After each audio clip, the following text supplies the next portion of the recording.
give my thanksgiving kay Lord, no? So I want to praise the Lord kasi He is good, He is faithful, He's a great provider, He's a great healer, amen. Great healer, why? Because my hand are swollen. Namamagaw ang aking kanang kamay, hindi ko siya gaya ako gumaganon-ganon kanina, namamagaho, hindi ko alam kung bakit at saka kung paano siya nabali. So, hindi ko po alam. So, sobrang dami ng ginagawa. Hindi ko po alam kung paano. But anyhow, I want to praise the Lord kasi, ayun no, power ko to eh.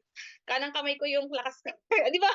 You have your right hand is always your, ano ba, yun yung, sa lahat, may marasa doon, sobrang dami mong ginagawa. Ito talaga laging gumagawa. Yung kanang kamay. So, maliban sa mga kaliwete. Itong kanang kamay, and I was telling the Lord, Lord, yung iba na lang, or yung kaliwa na lang. Kaya, or yung ano, basta wag lang yung kanan. Kasi nga, this is my right hand who's carrying Kenzo. Di ba, sa right hand ba, ako siya ano si Kenzo. So, ayun ba, so, yung persa ko nandito sa right.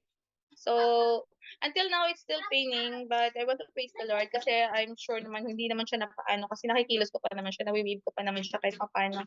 So, secondly, I want to praise the Lord for the provision kasi He is good. He is good, no? So, getting a trade license sa pinaplan namin ni Tita na business is very hard. Hard siya. Actually, hard talaga siya kasi nga, syempre, may kinikita kami doon sa company nila Tita na inaano namin na kinikita namin doon, iniipon namin.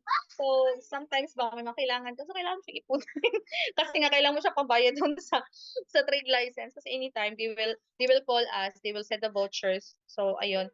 So choosing the ano ba, yung for long time na ba, kaysa doon sa temporary ano muna, doon muna tayo sa long time. At least doon masisave tayo for very long.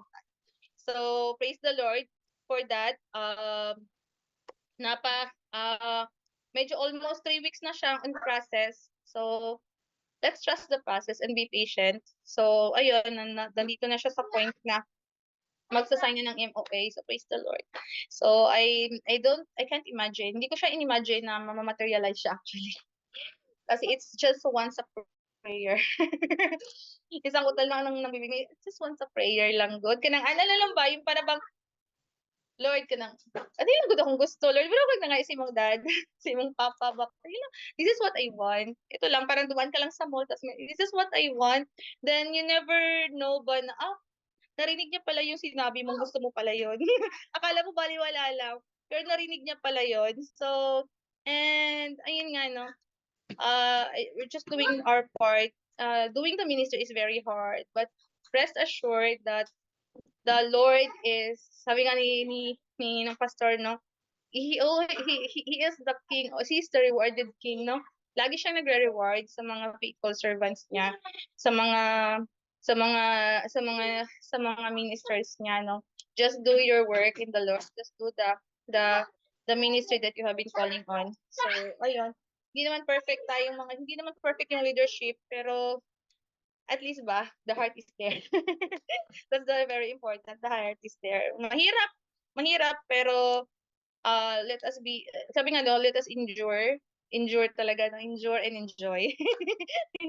Let's enjoy, and love our ministry. So, yun. And good health sa mga kids kasi lately inuubos sila, ngayon wala na. Praise the Lord. And ayun, sa mga tao na sa paligid, kina Tita Janet, sa family nila Carlo, I really want to pray for the prayer also. Ayun, sa support, yung ganun ba.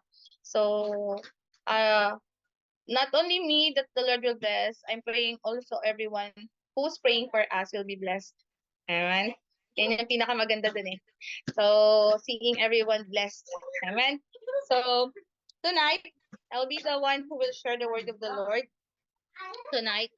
So, mag-request lang ako sa mga kasama ko dito na wag magtingay.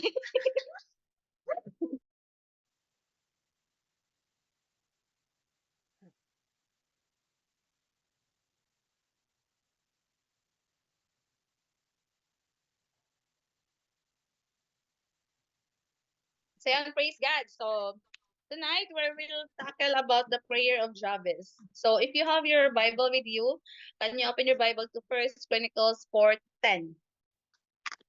First Chronicles 4:10.